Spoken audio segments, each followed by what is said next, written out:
What's it like to get a tiny splinter stuck in your finger? This has got to be the most cringeworthy, hand-aching episode of SpongeBob SquarePants you'll ever see. For SpongeBob, going to work is pretty much his favorite thing in the world. He steps right over Squidward's head, dives into his workstation, opens his little drawer, pulls out the ingredients all ready to go, gearing up for the first order of the day. But he gets so excited, his spatula goes flying up to the ceiling. To retrieve his beloved tool, SpongeBob whips out the acrobatics he's been practicing for 2.5 years. He manages to grab the spatula, but his skinny arms and legs can't yank it free. The junk propping him up beneath his feet gives way, turning into little assailants that trip him up. The spatula's stuck fast, just when it looks like all's lost. An iron sword saves SpongeBob's hide, but before he can catch his breath, he trips over a jar of peanut butter, and his thumb gets skewered by a tiny splinter on the floor. Being a tough guy, he figures a little splinter's no big deal, just pull it out. But it won't budge. When you're desperate, you do what you gotta do, right? So SpongeBob tries using his teeth. Still stuck.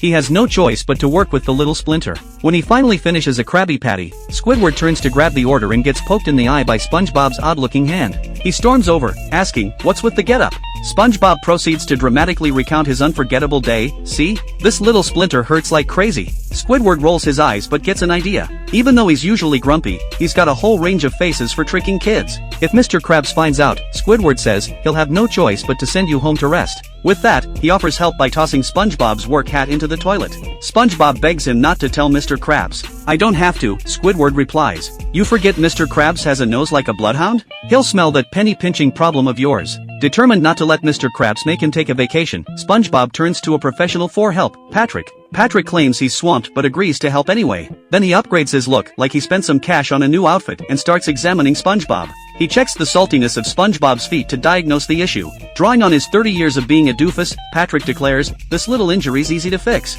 He slams a hammer down, and the wound swells up like 300 times its original size. No worries, though Patrick digs up his special swelling cream from the trash and slathers it on. Suddenly, the swollen finger turns purple, and Patrick bolts. But when SpongeBob returns, Squidward and Mr. Krabs are already waiting. "Put your hat on, will ya?" Mr. Krabs orders. SpongeBob puts it on his finger. Mr. Krabs squints. "You got 3 legs or something?" Finally, under his persistent questioning, SpongeBob reveals his pineapple-sized lump. Mr. Krabs takes one look, gives a little yank with his big red claw, and the huge lump pops right out. Suddenly, the finger's all better. "Phew," Mr. Krabs says, "almost had to shell out for workers' comp." Hearing that, Squidward thinks, "Stay home hurt and get paid?" He grabs a radio from outside and slams it into himself. "Can I get workers' comp now?" "Sorry, Squidward," Mr. Krabs says. "You clocked out 2 minutes ago."